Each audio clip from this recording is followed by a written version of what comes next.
คลิปนี้กับผมมีอย่างสีมาขอว่ารัดไปก่อนเพราะเรื่องเกี่ยวกับอาหารการกินเนี่ยมีคนเข้มหลายสิ่งหลายอย่างเรื่องอาหารการกินเนาะ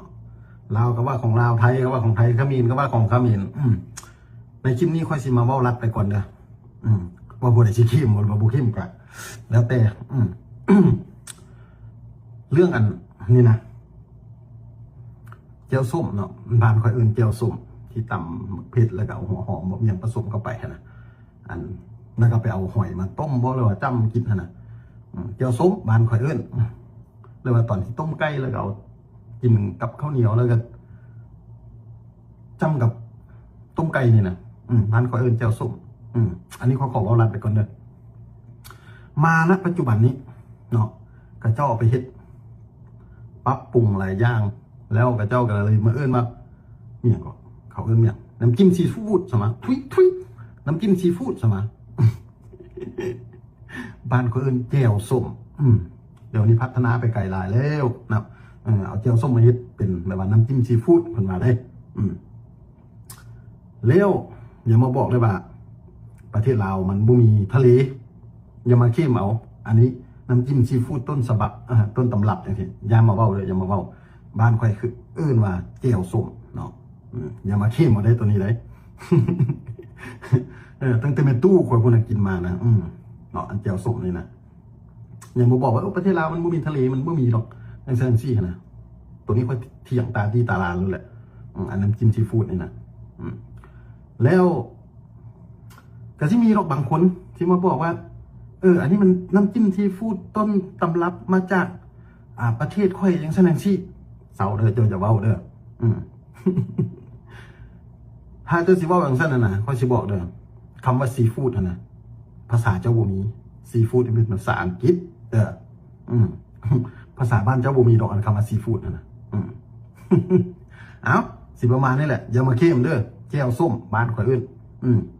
กินกับอันต้มหอยบ่หรือว่าต้มไก่บ่อย่างสินะมันมวยน้ำจิ้มซีฟู้ดเด้อแค่เจ้าเอาไปปรุงแต่งแล้วไปเป็นซื้อไม่จะซื้อบ้านข่อยอื่นว่าแจ่วส้มกราบสบายดีและก็สวัสดีพ่อแม่พี่น้องทุกๆคนนะพี่น้องคลิปนี้จะมาว่าอีกแล้วพี่น้องดราม่าข้าวเหนียวมะม่วงหากระจบไปยังบ่ทันเท่าใดนะพี่น้องมาอีกแล้วน้ำจิ้มซีฟู้ดหรือว่าน้ำยังเกิดว่าแจ่วส้มของคนลาวคนไทยไปเคลมเอาแจ่วส้มคนลาวไปเป็นของไทยว่าแจ่วซีฟู้ดอย่างประมาณนี้เนาะพี่น้องโอ้โหเกิดกระแสดราม่าอีกแล้วนะพี่น้องนะโอ้โหแบบว่าตอนแรกก็จะนำอันนั้นยังไงล่ะข้าวเหนียวมะม่วงเนาะก็ดราม่าไปอีกเทื่อนึงแล้วต่อมาอีกก็อย่างคือว่าน้ำจิ้มเนาะหรือว่าแจ่วส้มประมาณนี้เนาะแจ่วส้มนี่ก็คืออันนี้บู๊เป็นของไผ่นะพี่น้องแต่ว่าอันนี้ก็คือสิมาว่านะพี่น้องในฐานะคนลาวเนาะก็คือแจ่วส้มอย่างก็เคยกินอยู่นะพี่น้องส่วนลาวอยู่ประเทศลาวแม่นจะกินกับห้อยต้มนะพี่น้องห้อยต้มแล้วก็1 เฮ็ดนะพี่น้องเขาจะเอิ้นว่าแจ่วเนาะอยู่ประเทศลาวจะเอิ้นว่าแจ่วส้มนะพี่น้องแจ่วส้มแจ่วแล้วแต่บางคนก็มักใส่ส้มบางคนก็บ่ใส่นะพี่น้องบางคนก็ใส่ส้มมดแดงถ้าอยู่แถวชนบทก็เจ้าบ่ค่อยนิยมปลูกมะนาวเนาะเขาก็จะใส่ส้มมดแดงแต่ส่วนลาวก็ถ้าให้มันแซ่บจะใส่ส้มมะนาวอะไรเนาะแต่แจ่วมะแดงก็มันส้มคือกันนะพี่น้องแต่ว่าจะใส่แจ่วมะนาวมันจะดีที่สุดเนาะประมาณนี้แล้วมันนี้มีเสพคนลาวหรือว่าจังได๋นะพี่น้องก็เลื่อนเห็นนะพี่น้องว่าไทยนี่ไปเคมเอาแจ่วคนลาวไปเป็นของตัวเองนะพี่น้องนะเท่าที่พังมาก็นะก็พังจากคลิปละว่าแน่แล้วก็เบิ่งจากฟาดหัวข่าวแน่นะพี่น้องฟาดหัวข่าวจากไทยรัฐก็มีนะพี่น้องเนาะก็คือว่าคนไทยไปเคลมแจ่วซีฟู้ดของลาวนะพี่น้องเนาะโอ้โหงานนี้ก็คือคอมเมนต์สนั่นเลยนะพี่น้องแล้วก็คือไปมีทั้งคนที่บอกว่ามันเป็นของไทยเนาะยังที่แบบว่ามีทั้งสื่อข่าวที่แบบว่าเขาไปเอาจากยังประวัติแจ่วซีฟู้ดมานะพี่น้องนะประมาณจากปีนี่แหละข้อยก็จำบ่ได้นะพี่น้อง แต่ก็คือโดนดราม่ากันยกใหญ่เลยนะพี่น้องเพราะว่าเขาบ่ฮู้ว่าสิจบจังไดนะพี่น้องจบจากดราม่านี่แล้วก็บ่ฮู้ว่าสิเจอดราม่าหยังอีกเนาะต่อไปเนาะประเทศไทยกับประเทศลาวตอนนี้เนาะก็คือ2ดราม่าซ้อนแล้วนะพี่น้องข้าวเหนียวมะม่วงกับน้ำจิ้มซีฟู้ดนี่ก็กำลังมาแฮงเลยตอนนี้เนาะพี่น้องโอ้โหเนาะน้ำข้าวเหนียวมะม่วงก็ไปเว้าตอนนั้นก็คือไปว่าข้าวเหนียวเป็นของคนลาวเดี๋ยวก็สิดราม่าข้าวเหนียวอีกเนาะพี่น้องข้าวเหนียวเป็นของคนลาว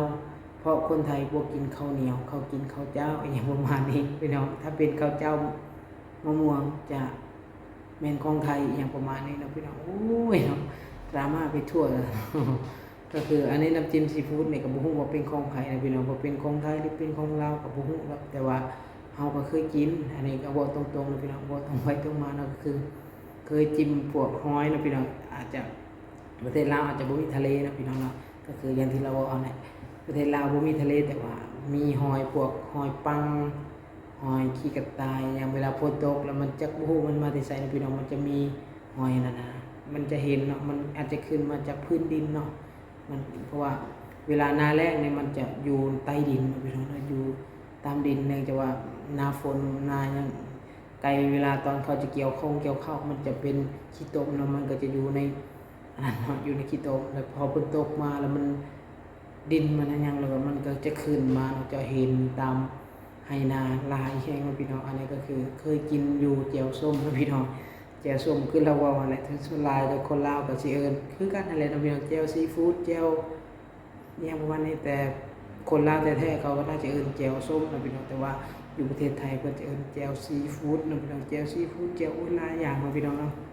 ก็คือหลายเมนูให้เนาะหลายเมนูก็คือบ่ฮู้ว่าเป็นของไผเนาะแต่ว่าคนไทยหลายๆคนเขาก็มีรสชาติเป็นของตัวเองนะพี่น้องเนาะอย่างเช่นเฮาไปกินได้เลยเนาะอาหารนั้นกับอาหารนี้บ่มีเจ้าใดที่คือกันเลยนะพี่น้องนะบางคนก็มีกลิ่นปลาแดกบางคนก็มีกลิ่นอีโอ้ยหลายอย่างนะพี่น้องเนาะเขาแล้วแต่นะพี่น้องเนาะเคยชิมมาแล้วก็เพราะว่าก็อยู่ไทยก็หลายปีนะพี่น้องแต่ละเจ้าเนี่ยน้ำจิ้มเนี่ยนะบ่คือกันแม้แต่เจ้าเดียวเลยเนาะน้ำจิ้มปลาก็คือกันนะพี่น้องนะอย่างเช่นปลาเผานะพี่น้องน้ำจิ้มปลาเผาก็คือเฮากินแต่ละหาดบ่คือกันเลยนะพี่น้องเนาะก็อันนี้ก็ขึ้นอยู่กับปากคนนะพี่น้องเนาะว่ามักแบบใดแต่ช่วงก่อนแล้วก็เคยลองแบบว่าราคาถูกราคาแพงราคาธรรมดาราคาปกติก็จะลองมาหมดแล้วมันก็บ่คือกันพี่น้องมันจะมีบางห้างที่ถูกปากเฮาเนาะแต่หลายๆห้างก็บ่ถูกปากนะพี่น้องเพราะว่ามันเขาบ่ถึงในน้ำจิ้มของมันนะพี่น้องเนาะแต่บางห้างก็โอเคจนเป็นห้างประจำเฮาเลยก็ว่าได้นะพี่น้องที่กินบ่อยแฮงนะพี่น้องอยู่ไทยนี่แหละเนาะแต่ก็มีบางห้างที่แบบว่าเขาเจ้าเฮ็ดมันสมโพดมันคิ้วพริกโพดก็มีนะพี่น้องแต่บางคนก็มันเหม็นปลาแดกโพดมันขาวปลาแดกโพดก็มีคือกันนะพี่น้องเนาะอันนี้บางคนก็พอดีเลยก็มีเนาะอันนี้ก็กินมาหมดแล้วนะพี่น้องโอเคเนาะก็คือบ่ฮู้พี่น้องสิว่าจังไดเนาะก็คือดราม่าในก็บ่ฮู้สิว่าจังไดนะพี่น้องมันก็คือแจ๋วมันก็มีทั่วไปว่านะพี่น้องอันนี้ก็บ่ฮู้นะว่าต้นกำเนิดมันมาแต่ใดเนาะเฮาก็เกิดบ่ทันนะพี่น้องเห็นเขาเจ้ากินมาเฮาก็กินไปตามเขาเจ้าเนาะเฮาบ่ฮู้หรอกว่าเป็นของไผเป็นของไทยหรือเป็นของลาวนะพี่น้องส่วนหลายก็อยู่ในประเทศนี่ก็มีแต่อีหยังเกินว่ากินมาพริกคือกันพี่น้องเนาะตำแจ่วแล้วก็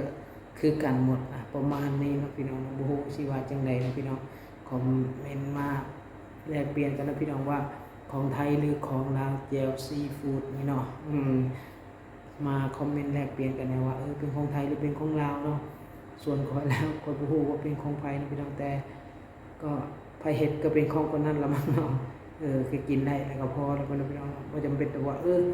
คนนั้นคนนี้เนาะสมัยก่อนเขาเจ้าอาจจะ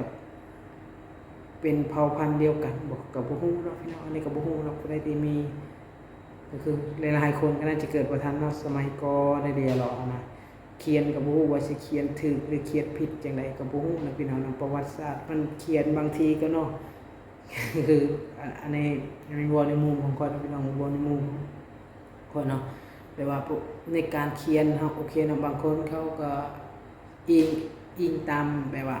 เขียนมานะพี่น้องตามประวัติศาสตร์อย่างเนาะ แต่สำหรับค่อยอันนี้ก็บ่ฮู้คือกันนะพี่น้องบ่ฮู้คือกันว่ามันเป็นของไผของอิหยังเนาะก็บ่ฮู้เนาะแล้วแต่นะพี่น้องอันนี้ก็คือบ่มีสาระหยังเลยนะพี่น้องบ่มีแบบว่าสิว่าเป็นของไทยเป็นของลาวอิหยังก็บ่ฮู้นะพี่น้องอันนี้บ่ฮู้อีหลี